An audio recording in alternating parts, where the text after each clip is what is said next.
안녕하세요. 책 듣는 시간 진행하고 있는 오디오 리얼입니다. 여러분 잘 지내셨나요? 저는 요즘에 계속 뉴스 채널을 틀어놓고 있었던 것 같습니다. 태풍이 온다고 계속 떠들썩했었죠. 그래서 태풍이니까 역시 창문이 깨지지 않을까 걱정도 했었고, 그리고 워낙 그전에 날씨가 무더웠으니까 이 더위가 좀 가셔서 그나마 좀 시원하겠구나 하고 약간의 기대도 했었는데 결국은 오지 않고 다른 곳으로 넘어갔다고 하네요. 그래도 비도 좀 뿌리고 바람도 시원하게 불어서 이 무더운 날씨에 잠시 동안이나마 조금 버틸 수 있었던 것 같습니다. 이 태풍의 기운이 지나고 나면 다시 또 무더위가 시작된다고 하니까요. 어떻게 버텨야 할지 참 걱정스럽습니다. 오늘 읽어드릴 책은요, 김영하 작가가 쓴 마코토입니다. 이 작품을 읽었던 게 대학교를 다녔던 몇 년 전이었는데, 그 당시에도 날씨가 굉장히 무더웠던 걸로 기억을 합니다. 푹푹 찌는 날씨에 자취방에 벌러덩 누워서 무료한 생활을 하고 있었죠. 그러던 와중에 제가 여행이나 갔으면 좋겠다, 다른 나라로 떠나고 싶다 하고 생각을 했던 것 같습니다. 그런데 여행은 가고 싶은데 돈은 없으니까 어떡하지 하고 생각을 하다가 결국 제가 갔던 곳이 시원한 대학교 도서관이었습니다. 거기서 여행을 못 가는 대신에 여행 관련 책을 읽어서 대리만족이라도 해야겠다 하고 시원한 도서관에 올라가서 여행 분야의 서적들을 쭉 둘러봤습니다. 그러다가 제가 찾은 책이 있는데요. 바로 김영하 작가가 쓴 김영하 여행자 도쿄라는 책이었습니다. 이 책에 관심을 갖게 된 것은 아무래도 소설가가 여행에 대해 쓴다는 점이 제 눈길을 사로잡았던 것 같아요. 소설가의 눈에서 낯선 땅을 바라본다면 어떤 내용이 나올까 하는 점에서 이 책을 고르게 되었습니다. 이 책은 사실 김영하 작가가 도쿄에 가서 찍은 수많은 사진들이 대부분이고요. 그 중간중간에 그가 보고 느낀 것에 대한 감상을 짧은 글로써 수록해 놓은 것들이 군데군데 있습니다. 그리고 제가 읽을 이 마코토라는 작품은 이 책의 가장 첫 장에 실려 있습니다. 소설 작품인데요. 전혀 기대를 못하고 있었는데 이 소설 작품이 나와서 조금 뜬금없었지만 그래도 제가 집중하면서 아주 재미있게 읽었던 것으로 기억하고 있습니다. 이 작품은 주인공이 직접 자신의 과거 이야기를 서술하는 것을 특징으로 하고 있습니다. 주인공이 여자인데요. 제가 여자는 아니지만 그래도 어쨌든 여러분들은 제가 읽을 때 여자가 이야기를 들려주고 있구나 하면서 조금 상상하시면서 읽으면은 집중하시는데 도움이 될 것 같습니다. 일단 이야기를 읽어보고 나서 그 다음에 관련 이야기를 간단하게 더 풀어보도록 하겠습니다.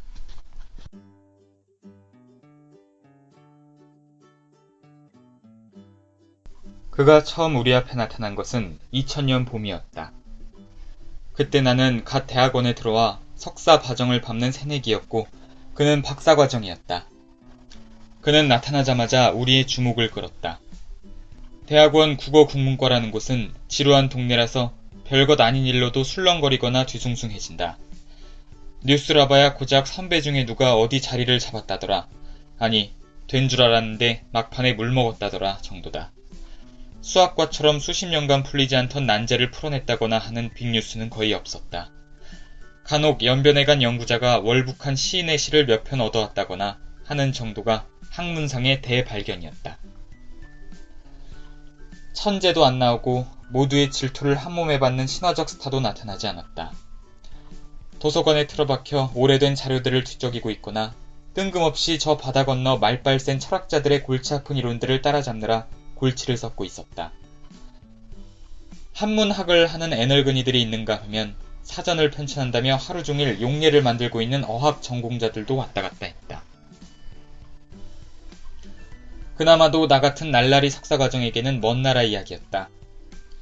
나는 고작 24살이었고 학부 때부터 사귀던 선배와 헤어진 직후여서 오직 관심사는 그 오빠의 일거수일투 속에 쏠려 있었다. 우리는 공식적으로 헤어지긴 했지만 학교에서 늘 마주쳐야 하는 사이였다.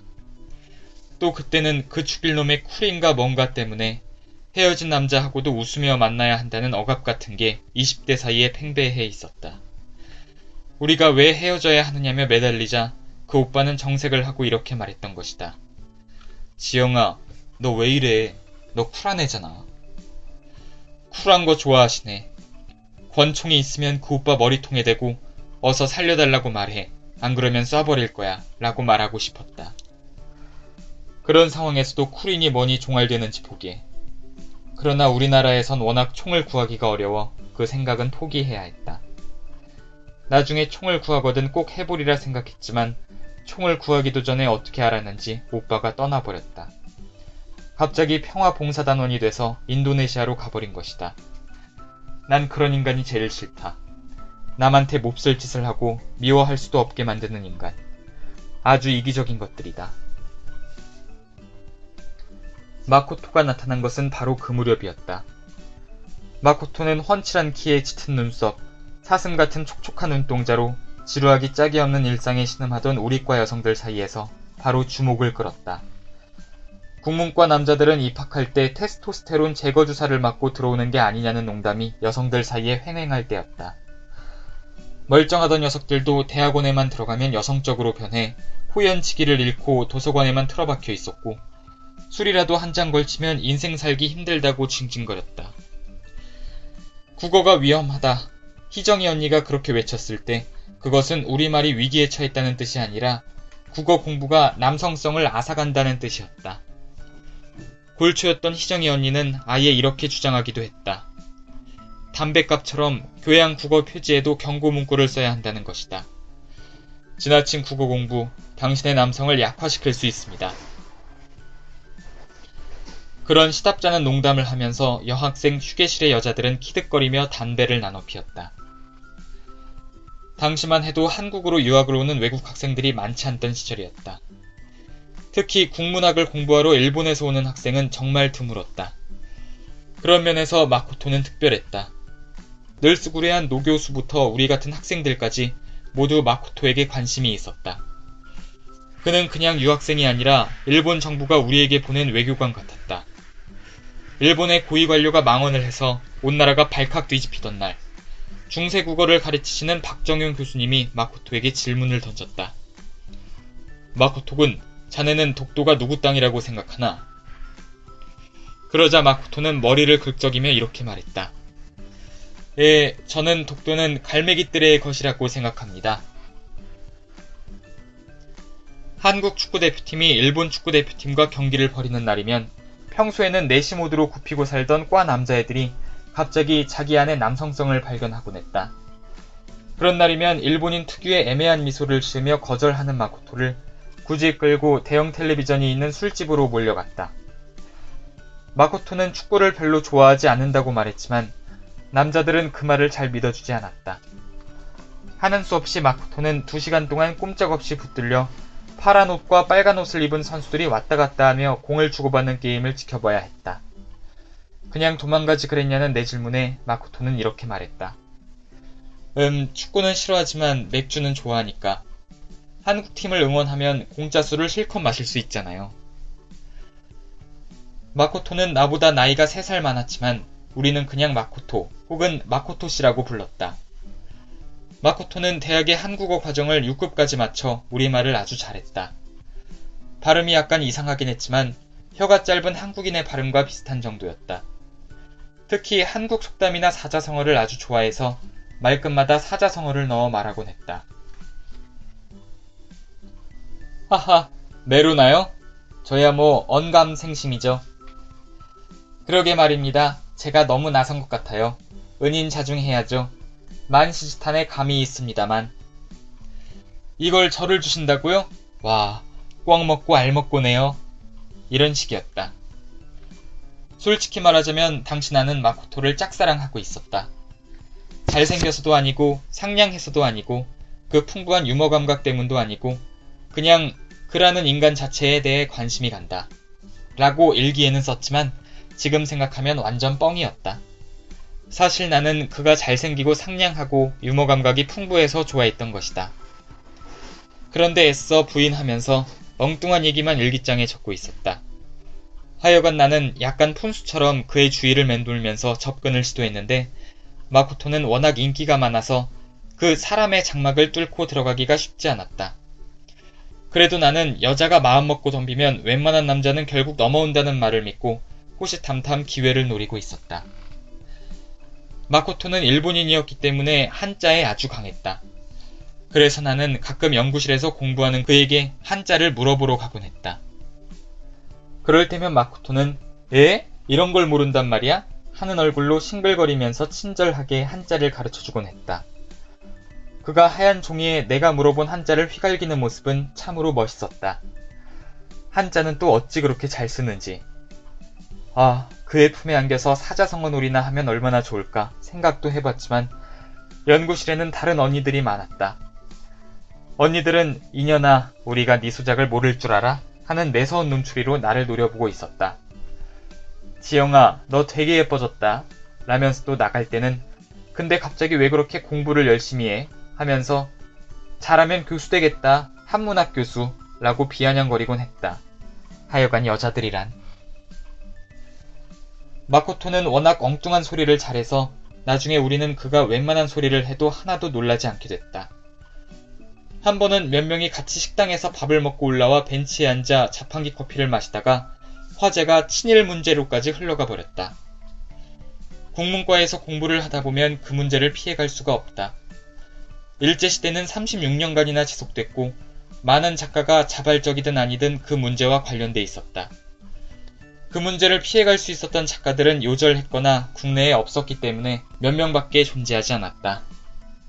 당연히 근대문학의 중요한 작가들, 특히 태평양 전쟁 시기까지 활동하던 많은 작가가 친일을 했다. 식민지 시대의 조선 작가들의 친일 문제가 마코토의 책임은 아니었지만 그는 우리가 신임장을 수여한 일본 대사였으니 일본과 관련한 모든 문제에 답변할 책임이 있었다. 그날 마코토는 진지한 얼굴로 이렇게 주장했다. 작가들이 바뀌었다는 것이다. 특히 이광수의 경우 분명하다고 했다. 일본 제국주의자들이 진짜 이광수를 납치하고 가짜 이광수를 내세웠다는 것이다. 이광수가 말을 잘 듣지 않자 일본으로 유인해 감금하고 가짜 이광수로 바꿔치기를 했다는 것이다.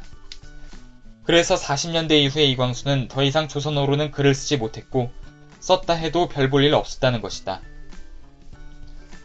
찰리 채플린의 독재자라는 영화 보셨어요? 거기도 이발사가 독재자 역할을 대신하잖아요. 당시에는 텔레비전이 없었기 때문에 사람 바꿔치기가 아주 쉬웠어요. 요즘에는 텔레비전이 있어서 그런 일이 어려워졌지만요. 그러니까 이광수를 비롯한 친일 작가들은 대부분 가짜일 겁니다. 한국전쟁 때 납북됐다는 것도 아마 거짓말일 거예요. 다 일본으로 돌아가서 잘 먹고 잘 살고 있을 겁니다. 다들 긴가민가 하며 그의 너스레를 들었지만 나는 그러는 그가 안쓰러워 견딜 수가 없었다. 아니, 그를 괴롭히는 이들이 너무 미웠다. 그는 서울 한복판에서, 그것도 민족주의자들이 득실거리는 국문과 대학원에서 일본인으로 살아가기 위해 우스꽝스런 가면을 쓰고 있었다. 그가 왜 자신이 갖고 있지 않은 광대의 영혼을 흉내내야 하는가? 나는 국문과의 그 민족주의 속물들과 내가 다르다는 것을 그에게 보여주고 싶었지만 기회가 잘 찾아오지 않았다. 참다 못한 나는 약간의 미친 짓을 결행했다. 지금 생각하면 헛웃음이 나오지만 그때는 나름 심각했다. 그때까지 나는 가족과 함께 강동구 고덕동에 살고 있었는데 내 식구가 방 2개짜리 집에 살려니 여간 고역이 아니었다. 엄마는 그 집이 곧 재건축이 될 거라며 다른 데로 이사하기를 거부했지만 이 글을 쓰고 있는 지금까지도 그 집은 재건축이 안 되고 있다. 하여간 나는 부모에게 집을 나가 학교 근처에 방을 얻겠다고 선언했다. 학교가 멀어 다니기가 너무 어렵고 공부할 시간이 너무 부족하다고 푸념을 했다. 왔다 갔다만 3시간이 넘는단 말이야. 지하철에 치안도 얼마나 많다고. 아무리 그래도 시집갈 때가 다 된 딸이 집을 나간다는 사실을 아버지는 받아들이지 못했다. 아버지는 실향민 가정에서 자랐기 때문에 가족이 헤어지는 것을 무엇보다 끔찍하게 생각했다. 내가 하고 많은 과 중에서 국문과를 가게 된 것도 그게 유학 갈 가능성이 가장 적은 과였기 때문이었다. 결국 온 가족이 난리북색통을 겪은 후에야 나는 집을 떠날 수 있었다. 내가 그런 무리한 탈출을 감행하게 된 것은 마코토의 하숙집에 빈방이 있다는 정보를 입수했기 때문이었다. 나는 부모님에게 허락을 받기도 전에 그 하숙집을 찾아가 선금을 냈다. 그러고는 허락이 떨어지자마자 짐을 싸들고 하숙집으로 들어갔다. 마코토는 저녁에야 나를 발견하더니 깜짝 놀랐다. 나도 우연인 척 깜짝 놀라며 두 손으로 입을 막았다. 어머, 마코토 씨도 여기 살아요? 아, 네. 지영 씨가 여기 웬일이세요? 저 집이 너무 멀어서 하숙을 좀... 지영 씨 집이 서울이지 않아요? 아, 하여간 마코토 씨 너무 반가워요. 아, 예. 마코토는 그 일본인 특유의 애매한 미소를 지으며 자기 방으로 올라갔다. 나는 뭔가 들킨 기분이었지만 무슨 상관이랴 싶었다. 이번 기회에 그가 내 마음을 알아차려준다면야 뭐, 나야 나쁠 것 없지. 그렇게 나 편한 대로 생각해버렸던 것이다. 하숙집의 음식은 끔찍했다. 교도소의 콩밥이 조금 낫지 않을까 싶은 무성의한 식단이었다. 마코토를 제외한 다른 하숙생들도 끔찍하기는 마찬가지였다. 시끄럽거나 무례하거나 못생겼거나 재수가 없었다. 그런데도 그는 모두와 잘 지냈다. 하숙집 아주머니를 능청스럽게 이모라고 불렀고 다른 하숙생들과는 밤마다 술을 마시러 다녔다. 학부생 여자애들이 예의도 없이 마코토의 방으로 쳐들어가 말도 안 되는 369 게임 같은 걸 하자고 괴롭혀도 그는 늘 생글생글이었다. 아, 마코토는 성자였다. 마더 테레사처럼 이 혼탁한 세상에 내려와 모두를 행복과 구원의 길로 인도하는 살아있는 성인이었다. 그에게는 나쁜 인간성도 문제가 되지 않았고 소금 사태인 희멀건 된장국도 신선의 음식이었다. 하숙집의 성자에게 접근하기는 쉽지 않았다. 그렇다고 이런 꿀꿀이죽을 먹으며 계속 여기서 버텨야 한단 말인가. 나는 마코토가 학교에 가는 시간을 알아냈다. 그는 아침 7시면 하숙집에서 주는 아침을 먹었는데 그때 이미 발치에 학교에 들고 갈 가방이 놓여 있었다. 반면 나는 오전에는 수업을 거의 잡지 않는 아침잠이 무척이나 많은 사람이었다. 그러나 마코토와 함께 등교하기 위해서는 일찍 일어나야만 했다. 진달래와 목련, 라일락이 피어있는 아름다운 그 길을 마코토와 함께 모두의 시선을 받으며 걸어간다는 건 생각만 해도 즐거웠다. 그러나 그러려면 일단 아침에 눈을 떠야 하고 세수와 화장을 해야 했다. 아침 6시에 눈을 뜨고 자리에서 일어난다는 프로젝트에 거듭 실패한 뒤 나는 아예 잠을 자지 않기로 결심을 했다. 보병 1개 중대를 모두 중독시키고도 남을 카페인의 도움으로 아침까지 눈을 부릅뜨고 버틴 그때야 나는 하숙집의 성자와 함께 푸성귀를 나누는 영광을 누릴 수 있었다. 마코토는 일본인답게 밥을 젓가락으로 먹었다. 왼손으로 밥그릇을 들고 오른손으로는 젓가락의 끝쪽을 쥐고는 능숙하게 밥알들을 자기 입 안으로 튕겨 넣었다. 장아찌 위에 반찬들을 밥 위에 얹어 간장에 비벼 먹기도 했다. 나는 마코토에게 젓가락질을 제대로 못한다는 것을 들킬까봐 몇 숟갈 안 되는 밥을 숟가락 끝으로 깨작거렸다. 지영씨는 아침 안 먹는 사람인 줄 알았는데요. 마코토가 그 능란한 젓가락질 중에 말을 걸어왔다.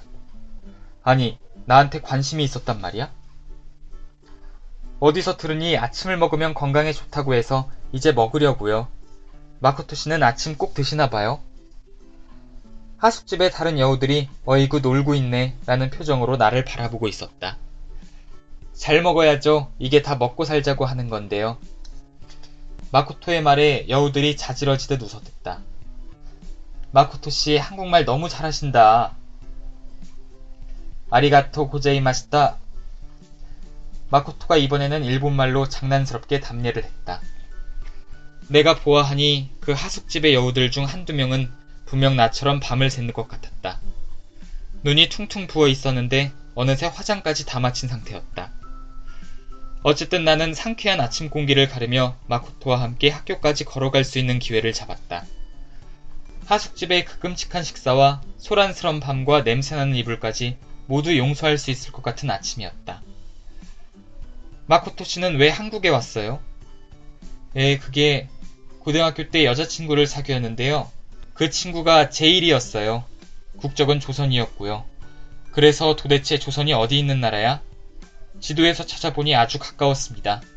근데 자세히 보니까 위는 조선이고 아래는 한국인데 조선은 물어보니까 가기가 아주 어렵다고 하고 그래서 뭐 비슷하겠지 하는 마음으로 한국에 관심을 갖게 되고 그러다 보니 자꾸 한국과 관련된 게 눈에 띄고 그러다 보니 이렇게 된 거죠.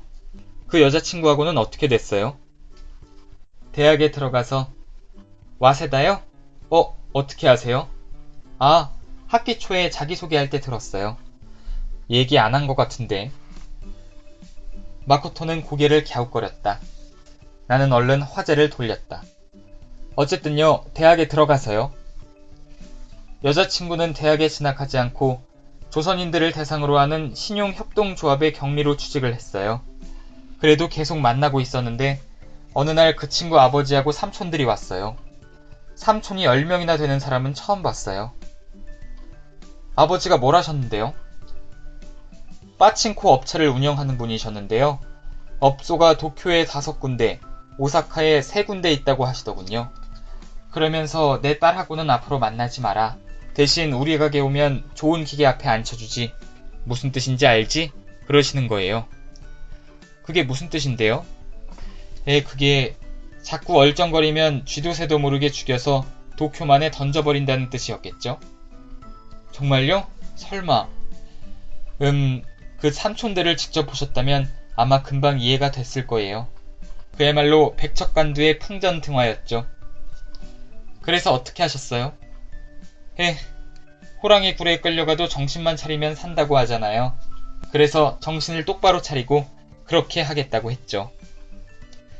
그게 뭐예요? 그래서 그렇게 그냥 헤어진 거예요?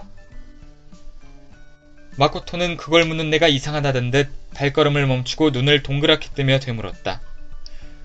아니 그러면 어떻게 해요? 목숨은 하나뿐이잖아요. 하긴 그렇지. 너무 다그치지는 말고 따뜻하게 다독여주자. 공부는 좀 어때요? 유학생활 힘들지 않으세요? 하나도 안 힘들어요. 아주 재밌어요. 뭐가요? 한국 사람들이 재밌어요. 처음에는 좀 이상했는데 이제는 좋아요. 예를 들어 한국 친구들은 놀러오면 냉장고를 열고 음료수를 꺼내 먹잖아요. 그렇죠. 일본에서는 상상도 하기 어려워요. 남의 집 냉장고를 연다는 건. 아, 그렇군요. 부엌은 그 집 주부의 가장 은밀한 공간이거든요. 그런데 한국 친구들은 그런 경계가 별로 없어요. 처음에는 무리하다고 생각했지만 나중에는 그게 아주 편하더라고요. 저도 한국 친구 집에 가면 냉장고 열고 뭐 맛있는 거 없나 찾아보고 주스도 꺼내 먹고 콜라도 마시고 벌렁 들어 누워서 낮잠도 자요. 하하, 점입 가경이죠. 공부도 재밌어요.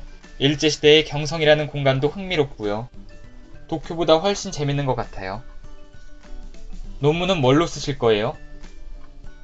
김사량으로 쓸까 생각 중이에요. 일본으로 건너가 일본으로 문학을 한 조선 작가들이 궁금해요. 나랑 비슷하잖아요. 서울에 와서 한국말로 논문을 쓰고 있으니까요. 이방인들, 소수자들, 쫓겨난 사람들, 그냥 혼자인 사람들, 잘 모르는 세계에서 낯선 말로 자기를 표현하는 사람들, 그런 사람들이 궁금해요. 그 순간 나는 마코토의 마음을 가리고 있던 어떤 빗장이 살짝 열린 느낌을 받았다. 여성의 직감이랄까? 거기에는 마코토의 진심이 있는 것 같았다. 아, 너 정말 외로운 사람이구나. 나는 마코토가 마음껏 기댈 수 있는 영혼의 안식처가 되리라 굳게 결심했다. 그런데 그 무렵 나만큼이나 노골적으로 마코토를 노리는 여자애가 하나 있었다. 학부 3학년생이었는데 피부가 뽀얗고 얼굴은 갸름하여 남작게나 홀리게 생긴 애로 이름은 현주였다. 한마디로 내숭덩어리였고 우리 여자들 모두가 싫어하는 타입이었다.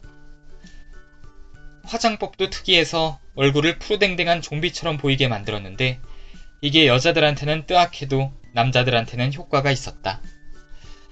그 죽일 놈의 기기묘묘한 남양 특집 화장술 덕분에 현주는 늘 어딘가 아픈 여자처럼 보였다. 꼭 폐결에 걸린 핏기 없는 얼굴을 하고 힘이 없이 돌아다니며 남자들만 보면 알듯 모를 듯한 미소를 지었다. 어쩌다 자기한테 불리한 얘기가 나오면 미안, 내가 좀 어지러워서 빈혈인가 봐 이러면서 싹 사라지고 술자리에서는 툭하면 기절을 해버리는 통에 분위기를 깨버렸다. 여자들만 있는 술자리에서는 한 번도 쓰러지질 않던 애가 왜 괜찮은 남자만 있으면 혼절을 하는 것인지 우리는 그 속셈을 뻔히 알면서도 어쩔 도리 없이 그저 바라만 보고 있었다. 웃기는 게 그 계집애는 쓰러질 때도 어떤 절차와 의식이 있었다. 그냥 화당하고 볼품없이 나자빠지는 게 아니라 오른손을 힘없이 들어 볕단처럼 천천히 옆으로 기울어지는 머리를 지탱이라도 하려는 듯 갖다 댄다. 그러고는 아 하는 가벼운 신음소리를 내며 아주 천천히 우아하게 무릎을 살짝 접으며 무너지는 것이다. 그러니 일단 그의 오른손만 관자놀이 부분으로 가도 머리가 오른쪽으로 살짝 기울어지기만 해도 남자들이 벌떡 일어나 오두방정을 떨며 부축을 했다. 그래서 현주는 결국 한 번도 바닥에 대자로 뻗는 일 없이 남자애들 품에 안겨 슬며시 정신을 차리는 것이다. 이 무슨 18세기 베르사유 궁전에서나 통하던 수법이란 말인가. 한 번은 걔가 또 그 수작을 부릴 때 희정이 언니가 야 그냥 둬, 쟤 괜히 저러는 거야 라고 했다가 천하의 인정머리 없는 악녀 취급을 받았다. 그날따라 현주는 평소보다 더 오래 눈을 감은 채 정신을 잃고 쓰러져 있었다. 희정이 언니도 세지만 현주도 만만치 않았다. 하도 오래 쇼를 하는 바람에 하마터면 119 앰뷸런스에 실려갈 뻔했던 것이다. 들리는 말로는 그의 아버지가 두바이에서 석유를 수입하는 일을 한다던데 우리 여자들은 그 모든 게 뻥이라는 것을 잘 알고 있었다. 어느 날 텔레비전에서 두바이 원유 가격이 치솟는다는 얘기를 듣고는 즉흥적으로 생각해낸 게 틀림없었다. 그런 거짓말이 한두 가지가 아니었지만 얼마나 교묘한지 하나도 들통이 나질 않았다. 현주는 그런 재능을 살려 아예 소설 창작도 했다. 저는 소설 쓰고 싶어서 국문과에 온 건데 와보니 학문을 하는 곳이더군요. 하지만 앞으로도 문학을 사랑하는 선배님 그리고 친구들과 많은 이야기 나누고 싶어요. 잘 부탁합니다. 현주의 소설은 딱 한 편밖에 안 읽어봤지만 분명 어디선가 베껴 이리저리 짜깁게 한 게 분명한 짝퉁 소설이었다. 나름 잘 읽히고 문장도 그럭저럭 괜찮았지만 늘 남자들만 따라다니는 얼빠진 애가 그런 글을 자기 힘으로 썼을 리가 없었다. 국문과나 학내의 문학동아리의 일부 눈이 어두운 바보들은 현주가 쓴 소설을 높이 평가하기도 하는 모양이지만 나는 첫눈에 딱 알아보고 그 뒤로는 아무리 사람들이 떠들어대도 들춰보지도 않았다. 한 번은 어떤 오빠가 날더러 야 읽어보고나 얘기해. 넌 읽어보지도 않았잖아. 현주 소설 괜찮아 라고 역성을 들기에 그걸 꼭 읽어봐야 알아?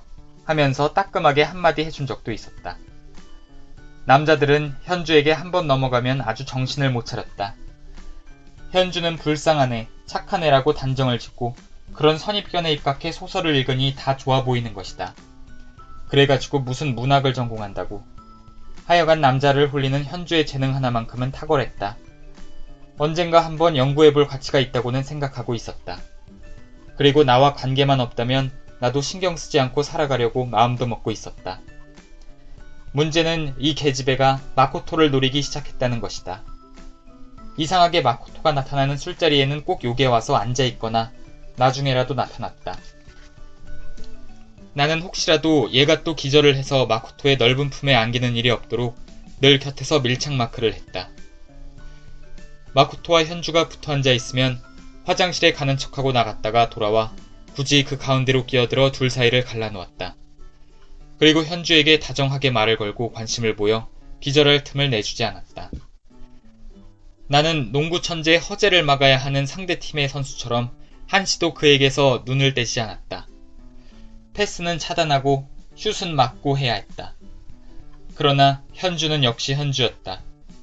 내가 잠깐 방심한 사이, 그러니까 희정이 언니하고 다음 주 발표 스케줄 때문에 잠시 대화를 나누느라 움직임을 놓친 사이, 현주는 마코토의 곁에서 천천히 무너지고 있었다. 안 돼! 나는 마코토가 상황을 파악하기 전에 벌떡 일어나 그의 등 뒤로 돌아가 옆구리에 양손을 넣어 부축했다. 생각보다 꽤 무거웠다. 현주는 내가 부축하는 줄 뻔히 알면서도 더 깊이 몸을 던졌다. 나는 현주의 귓가에 속삭였다. 야, 이현주, 쇼 그만하고 정신 안 차려? 나야 나, 지영이라고. 그러자 현주가 슬그머니 눈을 뜨는 것 같았다. 그러나 이내 비웃듯 입꼬리를 슬쩍 치켜올리는 것 같더니만 다시 맥없이 눈을 감아버렸다. 양심이 있다면 그쯤에서 정신을 차릴 줄 알았다.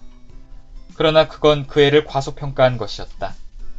현주는 다시 눈을 감았고 몸을 온전히 내게 맡겼다.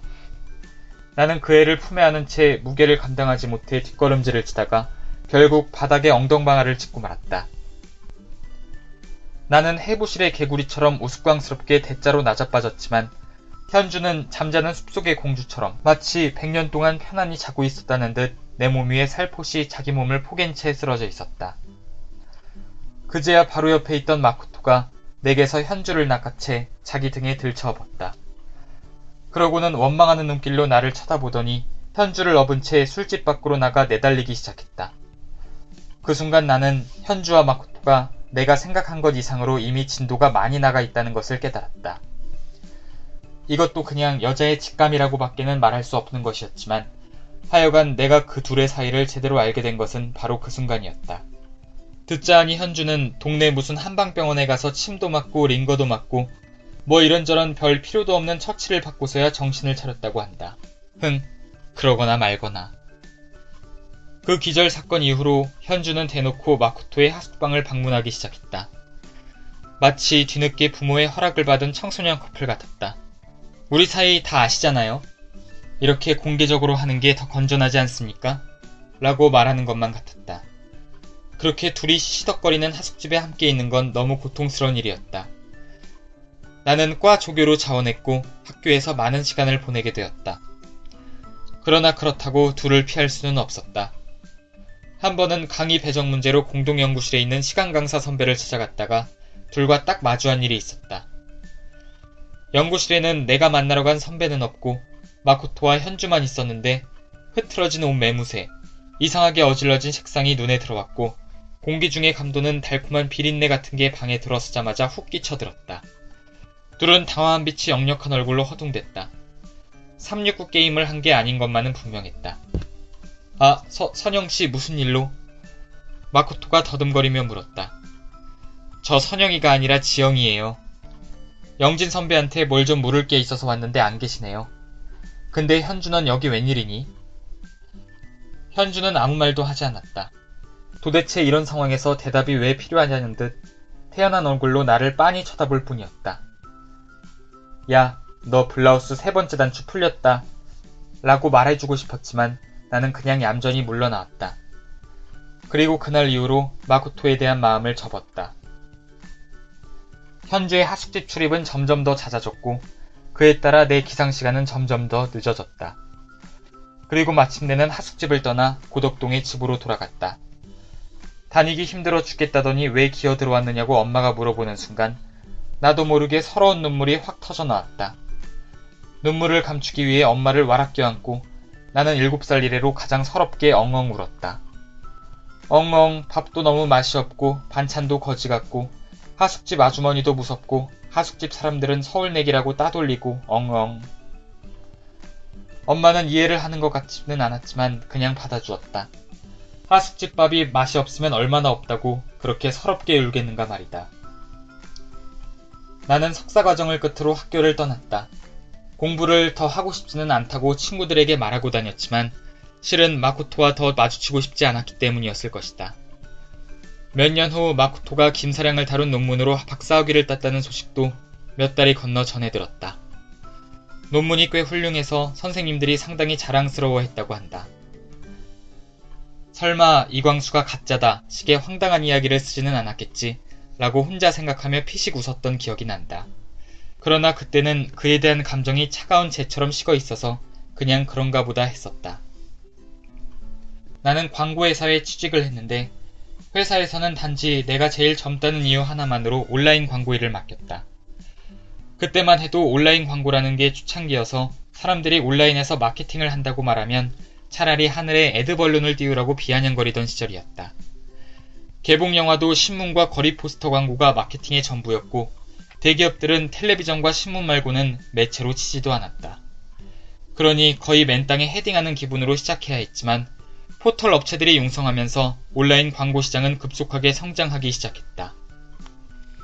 나는 거기서도 한 남자 선배를 좋아했는데 보기 좋게 배신을 당했다. 그래서 홧김에 회사를 뛰쳐나와 회사 선배가 창업한 작은 광고회사의 팀장으로 스카우트되었다. 그럴 때면 내가 정말 백석의 시나 장용학의 소설을 읽던 국문학도가 맞나 가물가물해졌다. 끝없는 회의, 그리고 프레젠테이션, 그리고 또 회의, 밤샘, 회의, 또 프레젠테이션. 읽는 것도 무슨 트렌드 관련 책 아니면 경제 경영서, 미래학 서적뿐이고 보는 것도 최신 영화뿐이었다. 이제는 말하기도 쪽팔리지만 새로 들어간 그 회사에서도 나는 나보다 경력도 적고 직급도 낮은 연하의 남자 하나를 사랑했다가 혼자 쓸쓸히 마음을 접은 일이 있었다. 나는 이른바 짝사랑 전문가였고 그쪽 분야에만 오래 전념해 오다 보니 다른 분야는 아예 자신도 관심도 없게 되었다. 짝사랑만의 도저한 쾌감이랄까? 뭐 그런 것에 중독되다 보니 아예 처음부터 끝까지 짝사랑만 가능한 대상을 물색하여 거기에 전념하게 되었다. 아이돌 댄스그룹 멤버에게 몰두하거나 내 평생 영원히 만나게 될 것 같지 않은 대만 텔레비전 드라마의 남자 배우를 남몰래 흠모했다. 그러다가 문득 달력을 보니 어느새 나는 30이 되어 있었다. 거울 속의 저 아줌마는 과연 누굴까?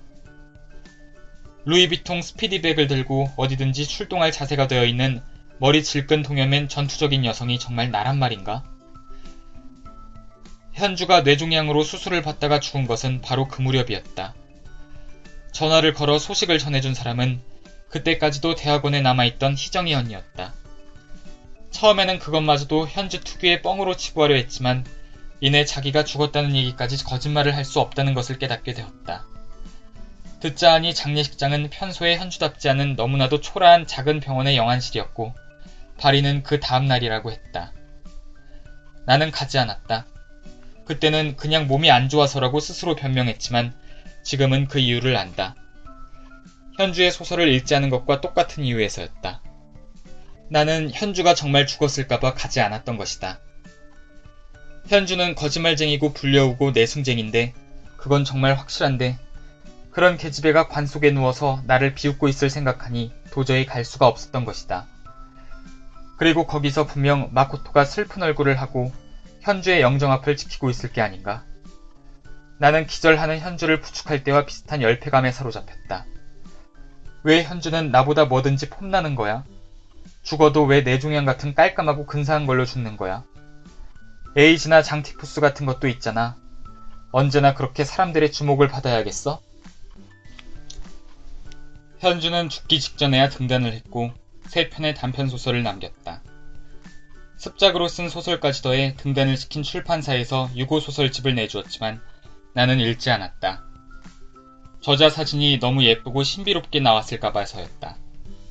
영원히 젊은 현주가 내 책장 안에서 요절한 천재작가 행세를 하며 늙어가는 나를 지켜본다 생각하니 끔찍했다. 뭐 잘 썼겠지. 그러니까 등단도 했겠지. 라고 말할 수 있게 됐다고 스스로를 대견해 하는 정도가 나라는 못난 이의 인간적 성숙도였다.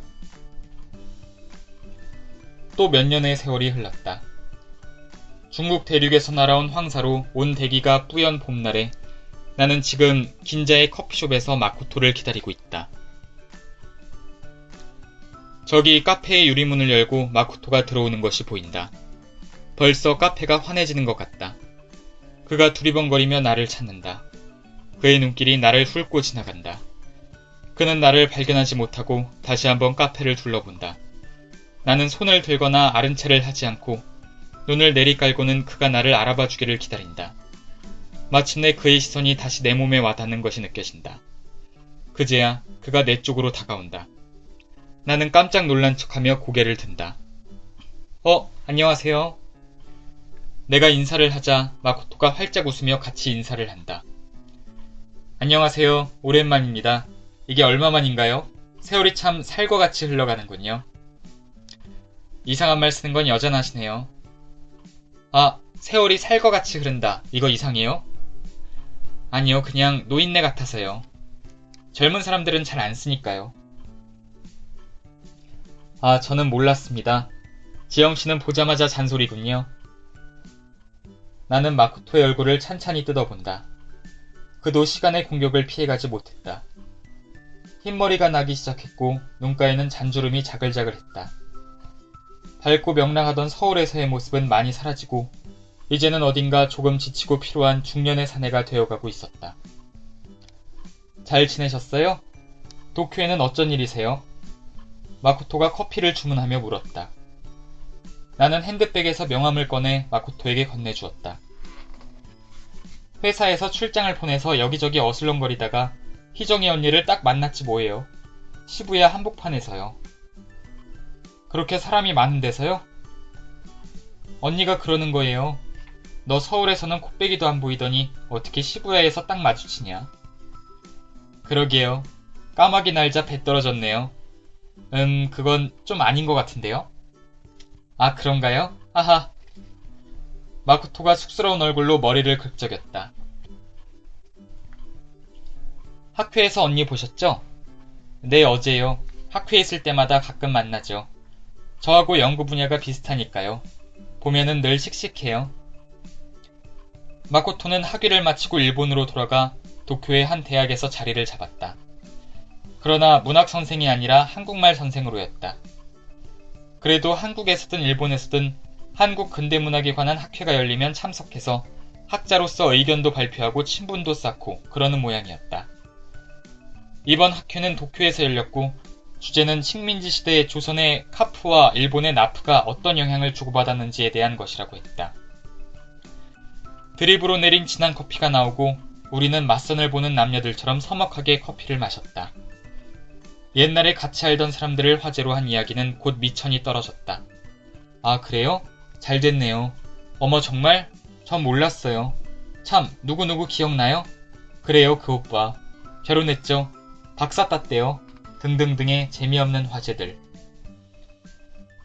도쿄의 한복판에는 황궁이 있다. 지도를 보면 가운데가 텅 빈 것처럼 보인다. 뉴욕의 센트럴파크도 비슷하게 보이지만 거기에는 개를 데리고 조깅을 하는 사람, 자전거를 타는 사람, 가로질러 통과하는 택시가 있다. 황궁에는 황족만 산다. 도쿄 시민들은 별 불만 없이 황궁을 우회한다. 거기에 황궁이 있다는 것을 모두가 알고 있지만, 그래서 이렇게 돌아가야 한다는 것도 알고 있지만, 거기에선 아무도 조깅 같은 것을 할 수 없다는 것을 알고 있지만, 그래도 아무 말 하지 않는다. 롤랑바르트의 말 맞다나 그것은 그냥 거기에 있다. 비어있는 중심으로 말이다. 마코토와 나 사이에도 그런 황궁이 있다. 우리는 필사적으로 어떤 게임을 하고 있다. 그 게임의 이름은 이렇다. 현주에 대해서 절대로 말하지 않으면서 다른 모든 것을 말하기. 현주에 대해서는 절대로 생각하면 안 돼. 우리는 그런 암묵적인 약속 아래 만났고 그 룰을 지키고 있다. 그러나 현주에 대해서 생각하면 안 되고 발설은 더더욱 안 된다는 것을 의식하면 의식할수록 현주에 대한 생각을 떨쳐버릴 수가 없다. 우리의 대화는 점점 더 공손해지고 결국 화제는 모두 떨어진다. 만나자고 전화한 사람은 나니까 궁지에 몰린 것도 나일 수밖에 없다. 죽은 현주가 만들어 놓은 이 팔진도에서 어서 탈출해야 해. 나는 절박한 심정으로 불쑥 입을 열었다.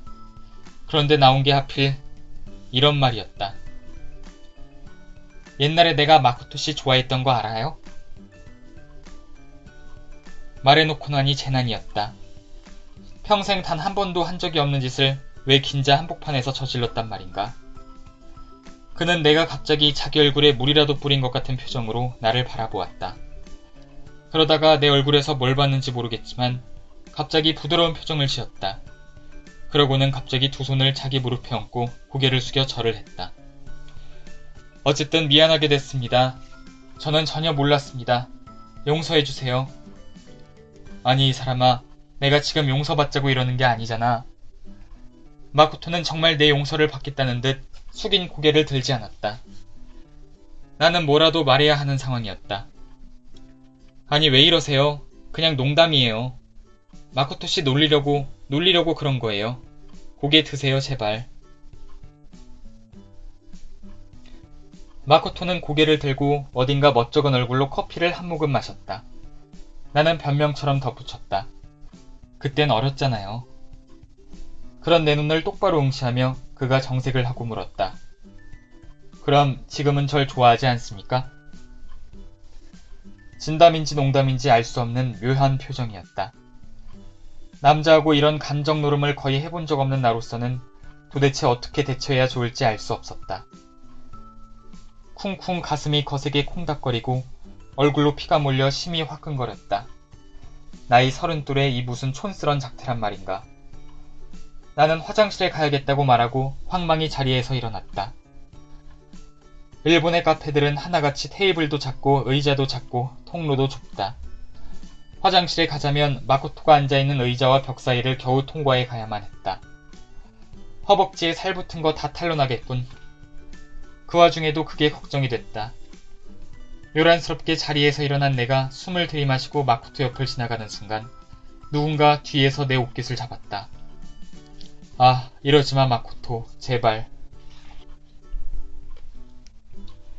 나는 뒤돌아보지 않고 계속 앞으로 나가려고 했지만 마코토의 힘은 완강했다. 나는 심호흡을 하고 뒤로 돌아섰다. 의자에 앉은 마코토가 나를 올려다보고 있었다. 나는 나를 앙망하는 그의 촉촉한 입술을 향해 최후의 순간으로 돌입하는 가미카제 특공대처럼 내 불타는 입술을 그대로 내리꽂았다. 그의 혀가 주춤거리며 내 혀를 맞으러 나왔다. 혼미한 정신 속에서도 나는 등 뒤에서 내 벨벳 재킷이 뭔가에 걸려 푹 찢어지는 소리를 들었다. 그제야 나를 붙잡은 것이 마코토가 아니라 벽에 붙어있던 그 무언가일지도 모른다는 의심이 들었다. 가방걸이나 옷걸이? 과연 그것은 무엇이었을까? 그러나 막 예열을 마치고 끓어오르기 시작한 입맞춤을 멈추지는 않았다. 어쩌면 이게 내 평생 마지막 키스일지도 모르잖아.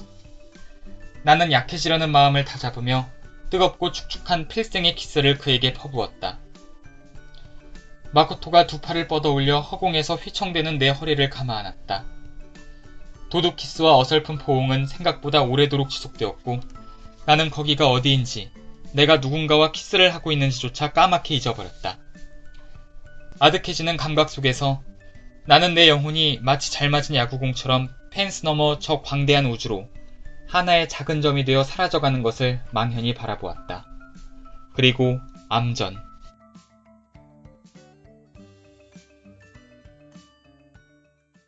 네, 잘 들어보셨나요?